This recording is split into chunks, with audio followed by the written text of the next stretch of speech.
My name is Julia. I'm the owner of Formaggio Kitchen. Happy to welcome you to this month's Voyage Fromage. Lots of familiar faces, so great to see everybody back. And this week this month, we are really exploring all of Italy.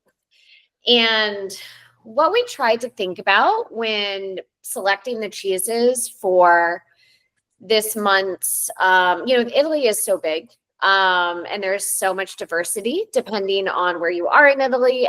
We stayed on mainland Italy, so we didn't do any island cheeses, no Sicily or anything like that. But we tried to get as diverse of an area as possible, because what's so unique about Italian cheeses and Italian products in general, Italy is so fascinating in that everything is very regionally specific. And when you visit Italy, it does feel segmented, if that makes sense, but in a wonderful way, in that the traditions and cultures of various regions tend to not bleed out as much as you'd expect. And so you do get a lot of very regionally specific styles of cheeses, styles of products that are really fun to explore. And because of that, you get these super unique products that are very specific to the region that they're from. And so we went all the way to the furthest northern part of Italy, close to the Alps, all the way down to almost as far south as you can go, towards Puglia and towards sort of the toe of the boot and then the heel of the boot.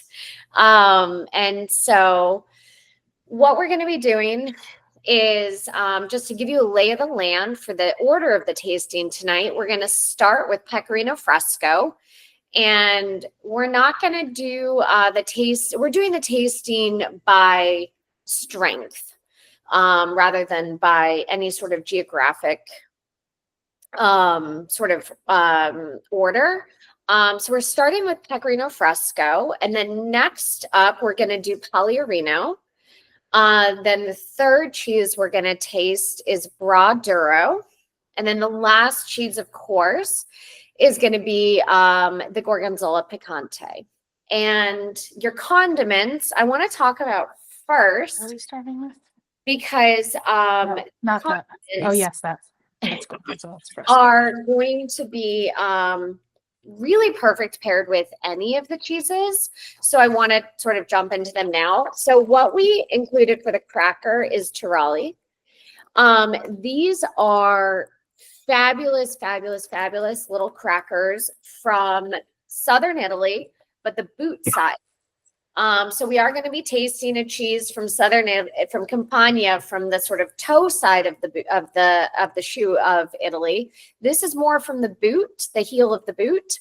And what makes taralli so special is the type of flour that's used. If you grab the bag, you can see the ingredients. They use Tipo 00 flour, which is a Tipo 0 flour, which is a super fine flour. And when you take a bite of these crackers, you almost feel like they're made with butter, because they've got all those little flakes in them. They're actually not. It's made with olive oil and wine. And they're super traditional cracker of that region.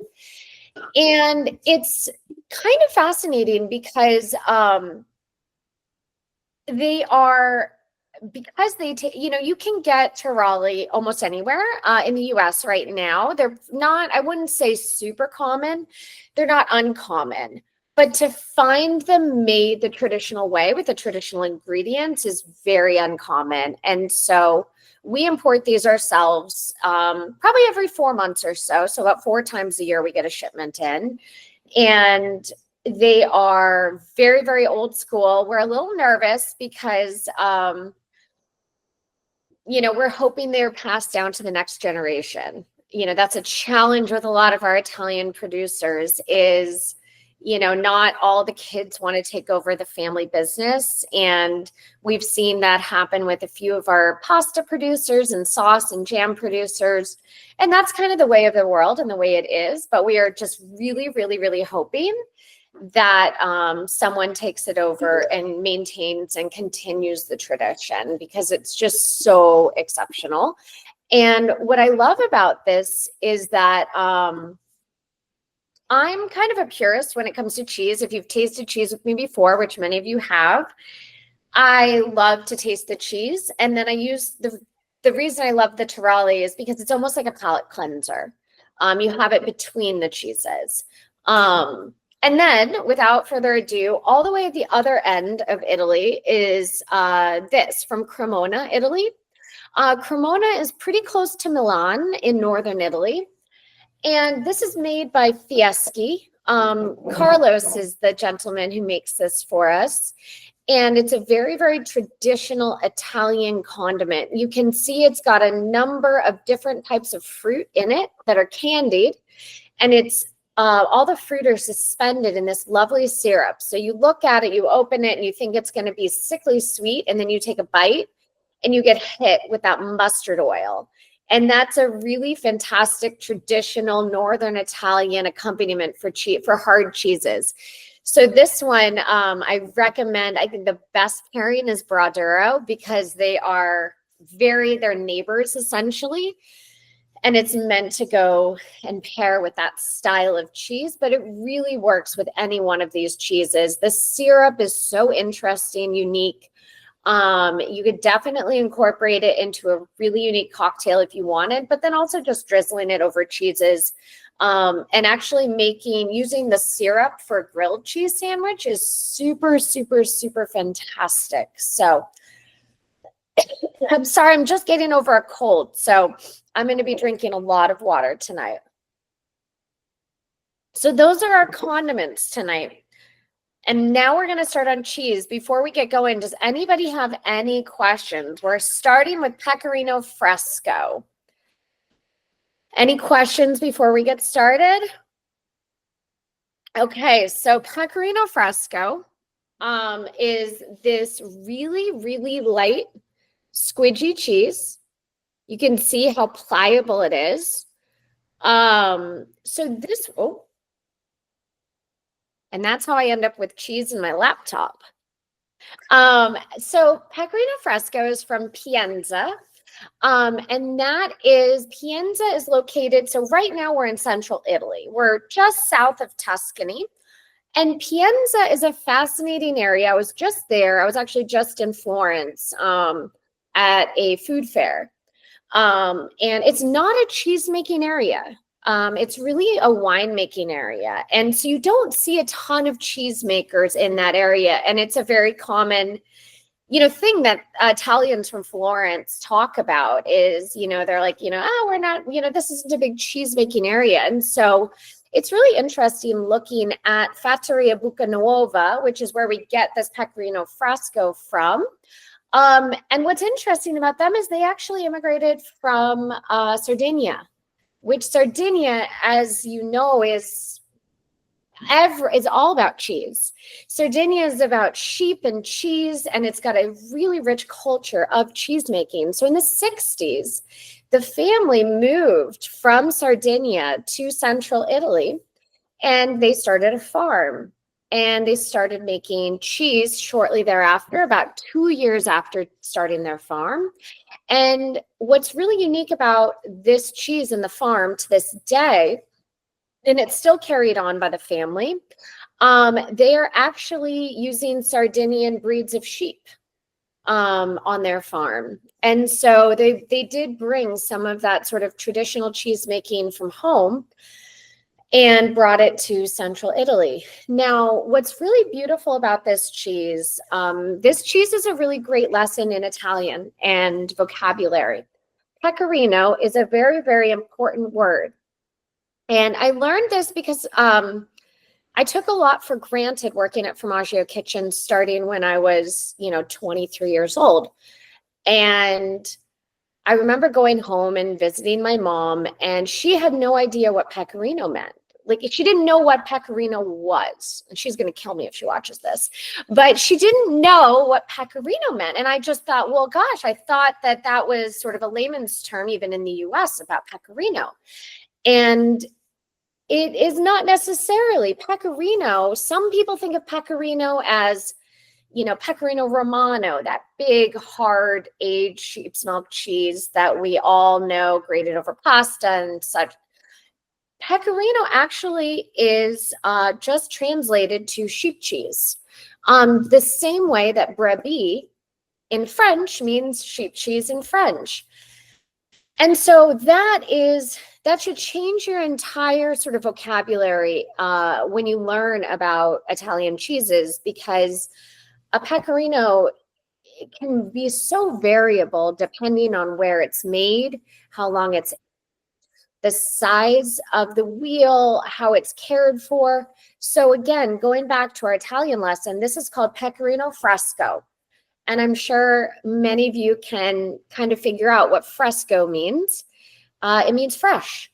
And so this cheese is only aged a couple of months. And this is the fresh version of their cheese. So from Fattoria Bucanuovo, we have their entire line of cheeses. So this is their fresh young one that they use almost as a substitute for mozzarella. Even though mozzarella is made using cow or buffalo milk, this is made using sheep's milk, but you can understand how it could have that sort of same versatility that you get out of a nice, beautiful mozzarella. It's mild, but because it's sheep's milk, and I know we've talked about this in the past, with when you talk about the three main milks when you're making cheese, cow, sheep, and goat, sheep has the highest fat content. So even though it's fresh, it still somehow coats the palate. So it's a really beautiful sort of combination of the two, of being rich and creamy, but still fresh and light. And it just, I mean, I see that some of you are enjoying some wine. Beautiful with wine. It's easy with wine. It could go with a white. It could go with a red. It's just a very palatable, beautiful, easy cheese. And this is the absolute go-to cheese if you want to make a traditional Italian panini. It makes the absolute best panini because it doesn't overwhelm the other ingredients. And really, it lets the quality of the milk shine. The only other note that I want to say about this particular cheesemaker is their style. So each cheesemaker in Italy and around the world, to be honest, has a very particular style of how they treat their cheeses. This is a salt-treated cheese. So every cheese that they're making, they're rubbing in salt. And what that does, and I'm sure you noticed this when you picked up the cheese, so it has no rind. You know, this would be what would be considered the rind, partially because it is so young, but also because they're using that salt to inhibit any mold growth.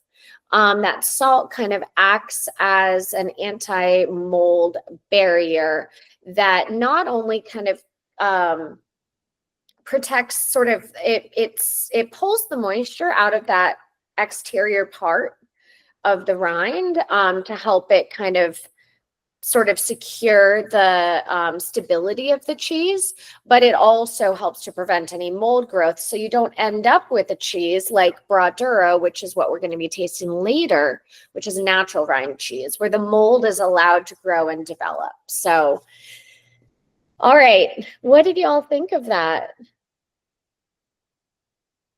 Any thoughts? Really enjoyed it. It has a very mozzarella feel to it. When it ships to you, I assume it doesn't ship like a mozzarella in.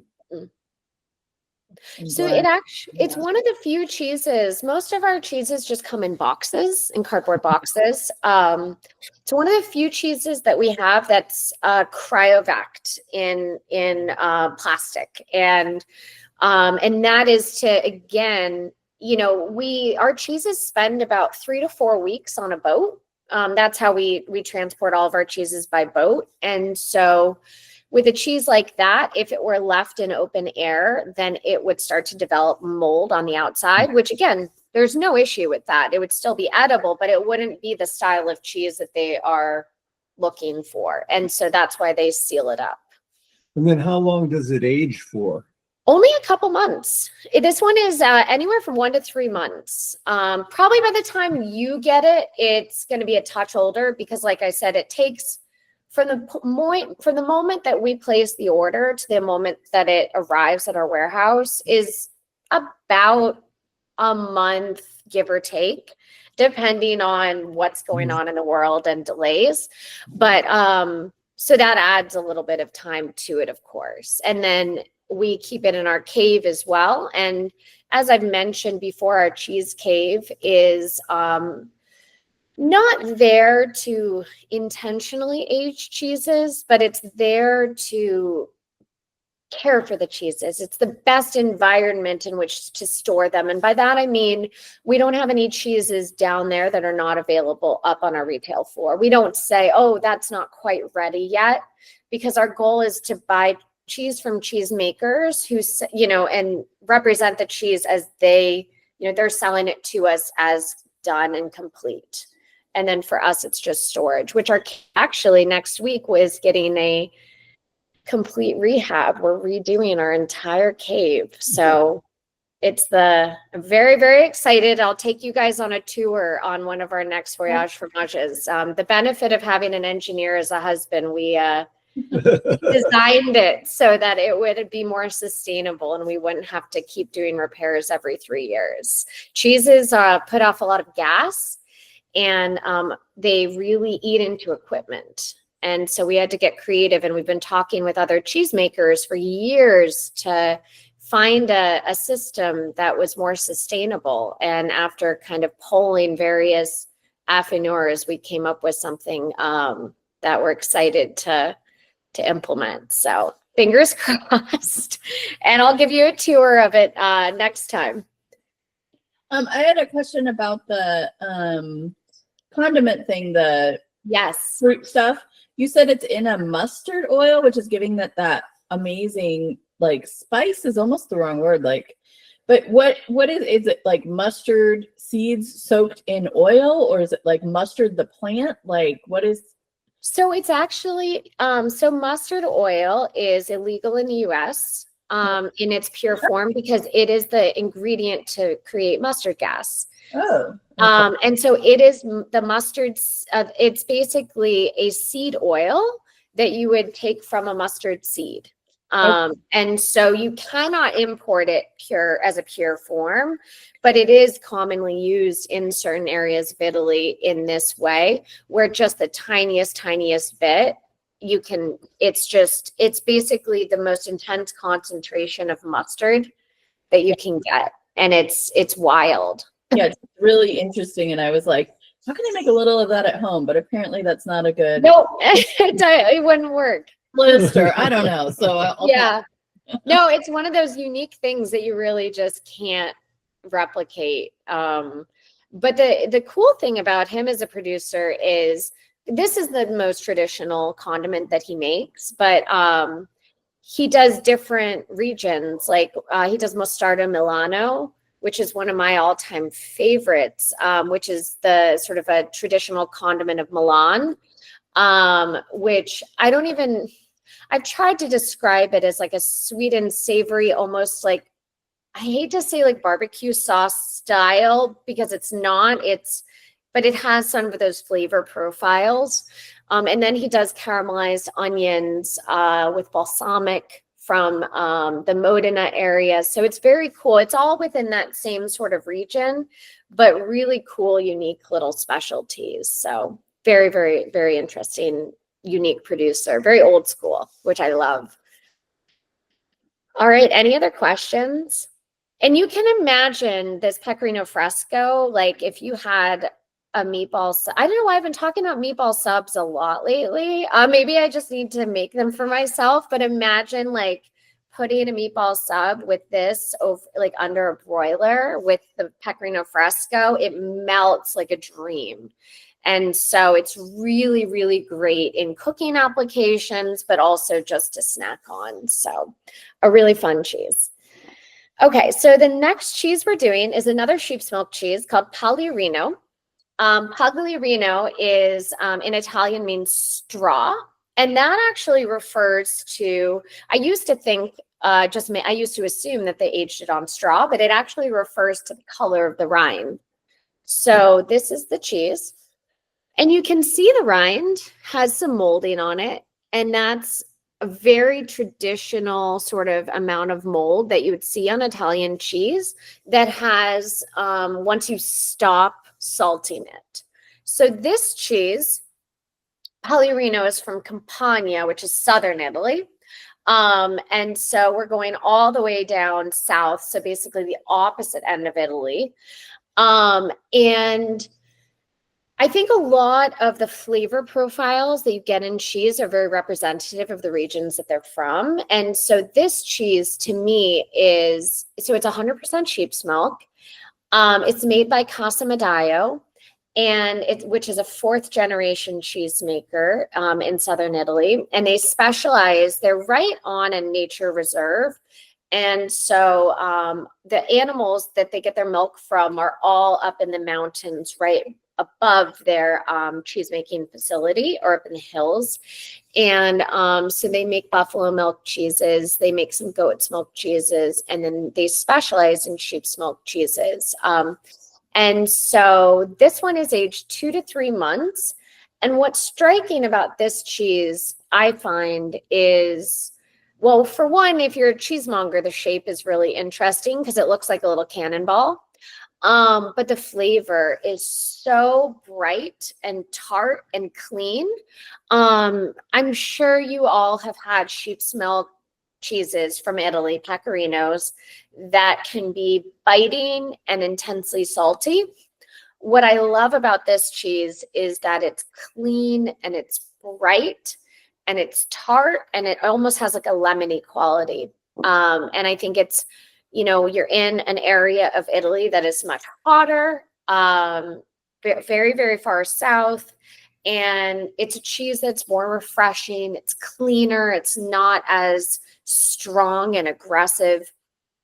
So it really does, you know, when you look at the line of cheeses that Casa Medaio makes, in general, their flavor profile tends to be cleaner and brighter. And I think that lends itself to the, you know, the climate that you're in, quite literally, and, you know, the types of cheeses that people want to eat in that type of environment. But this is one of my all-time favorites just because I think it's such a nicely balanced cheese. It's another cheese that's very wine friendly. But what do you all think of this one? I'm curious to hear. Go ahead. Little nutty, like that. Yep. Obviously, totally different taste from the last one. So it's nice to have them to compare. It's great. And they're both 100% sheep's milk. What did y'all, Joyce and Rich, I saw you tasting the mostarda. What did you think of it? It's so strong. I've had a few different mostardos through the years, but this is the strongest I've ever had. Oh yeah. This one is tears to her eyes. It's quite intense. Yes. Kristen and Matt wrote that they like this one with a bit of honey on it. And that is truly such a great pairing for really any of these cheeses. Italian cheeses are, it's very funny too, when you're traveling in Italy, it's very different than France in that France has a lot of named cheeses. And we did do some named cheeses, some protected sort of BOP, designation origin protégé. The next two cheeses actually are DOP cheeses. But a lot of Italian cheeses, you're going to find they're just going to be called Pecorino Fresco or Pecorino Duro or, you know, Pecorino Stagionato or Pecorino Cinero, which Cinero is ash. Very sort of vague names. And I love it because you get these very regionally specific cheeses that are very specific to where they're made. And it's not, there isn't sort of as much continuity as you get in France, where, you know, a brie is a brie or camembert is a camembert. You know, you really do get a lot of unique styles, and you get a lot more what I find sort of homemade style cheeses or really rustic cheeses that are I don't know, a bit, I don't want to say more authentic, but definitely it's a lot more variable what is out in the market. And I find it fascinating. And one of my favorite things to explore too when I travel is to I ask questions about like why. Like when I was in Crete, I was traveling around and visiting cheesemakers, and they all make the same styles of cheese. And I said, you know, like, why have you never experimented? Like I asked, have you ever experimented with some, you know, natural rinded cheeses or aged cheeses or little goat cheeses? And the answer really ends up coming down to the market. And they say there's just not a market for it here. You know, they say it'd be fun, you know, yeah, but for them, it really is a decision of economy. And they're passionate about it, but they don't have the luxury of enjoying the sort of art and flexibility of it, where they need people to buy their cheese. And so people aren't going to spend more than a certain amount in Crete on cheese. And they want this style of cheese. And the same is true in Italy, where, you know, you make what the people want. And so that's why it's really fun to get to talk to them and find out like what is popular and what's represented there. So that's my favorite part, is digging in, and just, I love the kind of anthropology of cheese and why are certain cheeses made where they're made, and why are they sold in the way that they're sold and aged in the way that they're aged. I think it's fascinating to kind of dig into. So it's very fun. But any other questions before we move on to the next one? We're moving back up north. So now we're going to Bra. And I'm actually excited because every 2 years, there's a huge festival of cheese in Bra we go to. It's called Cheese, quite literally. And it is almost every Italian cheesemaker makes a pilgrimage to Bra, which, if you're unfamiliar, Bra is in Piedmont, which is northwestern Italy. So you are kind of getting over into, you're not quite as, you're not north, like towards the Alps per se. And so Bra is very close to Alba. Alba is famous, of course, for the white truffles, and they're just one town apart. And that's kind of where Bra is located. So this cheese, again, very classically named cheese in Italian, Bra, which is the town where it originated. It's now made in regions far outside of Bra. Ours is still made in Bra, in the region of Cuneo. And then Duro. And Duro means aged or hard. And so very utilitarian naming of cheeses. This one is very different. I'm sure you all got this cheese, and if you're able to hold it up, I'd love to see. It's a much gnarlier looking cheese. Everybody can see like okay, cool. Ellen's cheese, you've got a lot of big eyes in it, which is, here, mine has bigger eyes on that side. The eyes are the holes in the cheese. Yep. It's got some rind, some really intense rind that kind of permeates into the cheese itself. The bluing, I'm trying to look at your cheese. That one, Ellen, I wouldn't eat that corner. You could. It's going to be a little too funky. When it gets to the point, bluing is fine in hard cheeses. In fact, it's one of my favorite parts of a lot of UK cheeses. When it gets to the point where it starts to make the cheese get really soft and almost paste-like, in a hard cheese, that's when it's kind of that area, that little part of the cheese is just too far. And you just kind of want to trim that off. So this cheese, the natural rind of it is going to influence the flavor quite a lot. This is a cow's milk cheese. And this cheese is aged about 6 months. And this is a raw milk cheese because it is aged a bit longer than these other cheeses. The other two cheeses are pasteurized. And so this cheese is made in a very, very traditional style with that natural rind. But despite the funky natural rind, which you do get a bit more sort of earthiness towards once you get closer to the rind, the interior of this cheese is nutty. It's developed. This cheese maker is also is kind of famous for making Piave Vecchio, which I'm sure a lot of you have heard of. And so you can see in a lot of similarities between this and Piave Vecchio. Piave Vecchio is similar in style to a Parmesan. It's got that really nice sort of dense crystalline structure.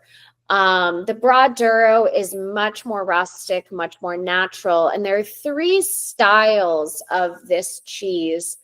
In fact, there's Bra Alpeggio, which is made in the mountains in the Alps. Anytime you hear Alpeggio, it means that you're going further north into the Alps. And then Braduro, which is the hard one, and then another one, which is a soft, much younger one. We only import the Braduro because we just absolutely love the texture, the flavor, the rusticity of it. But when we visit the cheesemaker every 2 years, he's totally wild and a lot of fun. He always tastes us on cheeses that are really unique. And we usually bring in a few wheels the winter after we visit with. So I'll visit with him in September, and then we'll bring in a few wheels that are unique just to sell for the holidays that year. And then 2 years later, we'll do it again. Last year, we brought in an Alpeggio cheese that was hand painted with a scene from Mountain Hut. So each wheel had its own individual little painting on it, which was so cool and beautiful. And as I said, he's totally wacky. And I'll have Morgan share. I've got a great photo of him that we can share afterwards by email. Of him holding up that cheese at the festival that we were at. But you can see this. So this cheese is going to be the most traditionally paired with the condiment. And you can understand why now. It's the most intense in flavor. They balance each other. And when you're trying the mostarda di Cremona, you'll find that the syrup is really intense. But if you cut into the fruit is not as intense because, I mean, the mustard definitely still permeates it, but the mustard is primarily in the syrup. So you can, work your way around if sometimes it's a little strong for certain cheeses. So after having the syrup, I was so scared about the fruit. I took the tiniest little sliver because I was like, and it was so different. And so I'm so different. And it's so cool because the fruits, they look fake.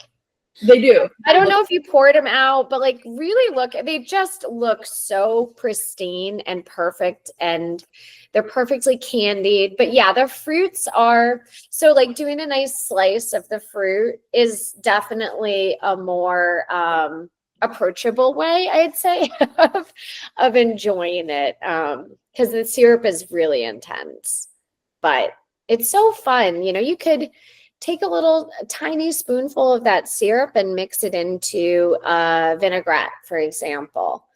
Play around with it because those are, just to, it definitely adds that spiciness, but it's definitely usable in a lot of different applications. We're going to try slicing the fruit up and putting it on a grilled cheese. Yes.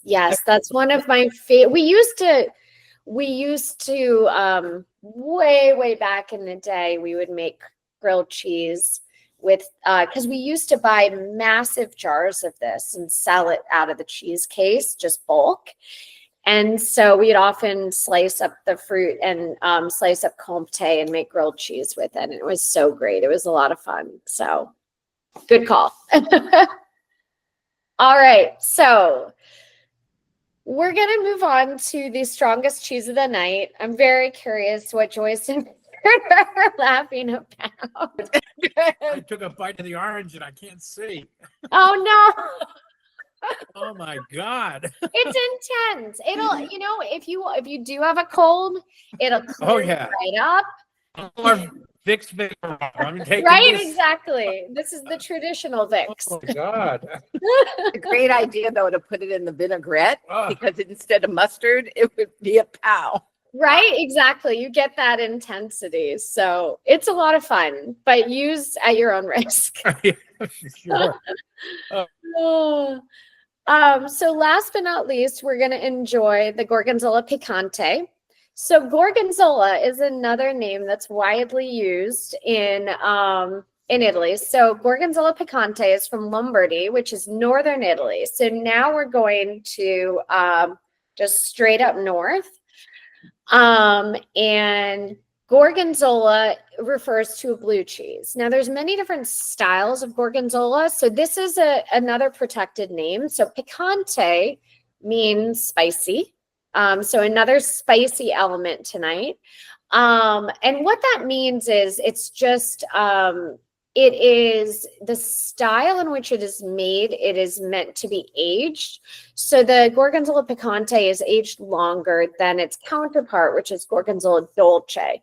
So dolce means sweet, and dolce is that gorgonzola that you have that's spreadable. It's almost scoopable like ice cream. It's very mild.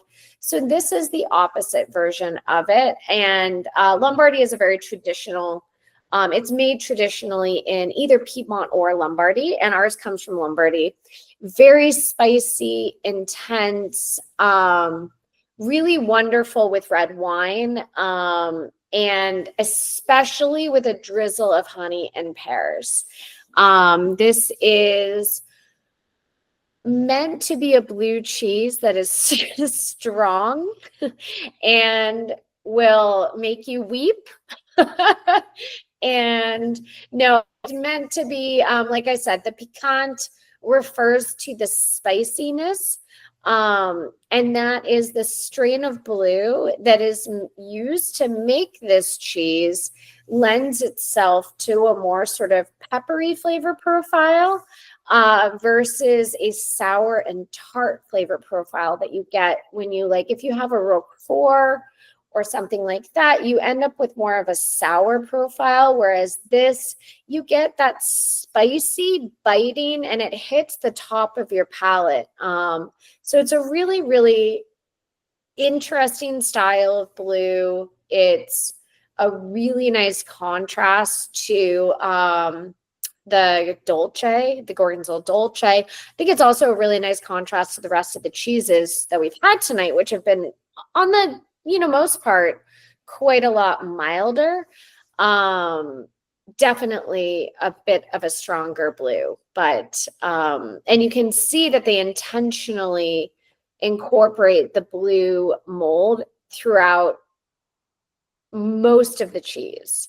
And that's intentional because you can actually manipulate by inoculating the cheese how much bluing, because, a blue cheese will only blue where there's oxygen present. And so you have to actually pierce the cheese in several, or I shouldn't say you have to. There are traditional cheesemakers still who do it very, very old fashioned. It's just very, very uncommon to see that. The majority of cheesemakers, when they're making blue, it's called inoculation, where they're actually piercing the cheese to make the blue mold,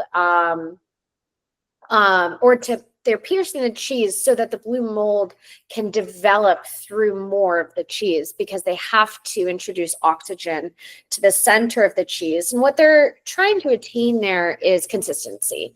They're trying to contain a consistent level of bluing within the entire cheese versus, a very, very traditional style. For example, bleu de Shell, which is a Belgian blue, they hand ladle the curds on top of one another, and it's very gently, it's not pressed at all or compressed, and they allow the blue mold to naturally permeate, and you see that it's very irregular, it's very sparse, because it only can access, if it hits a wall, then it's not going to go any further and it can't permeate the cheese anymore.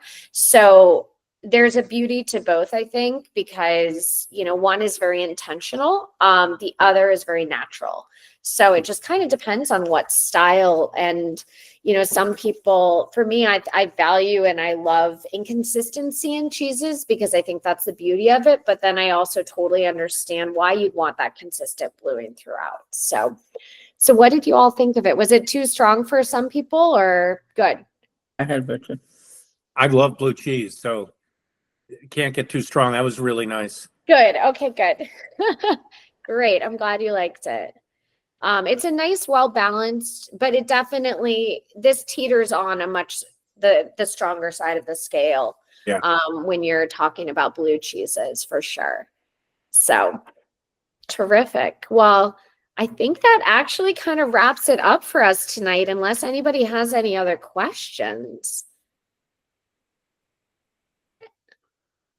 Actually, I have a random question. So I know a lot of people are on this call who are on here all the time. Mm-hmm.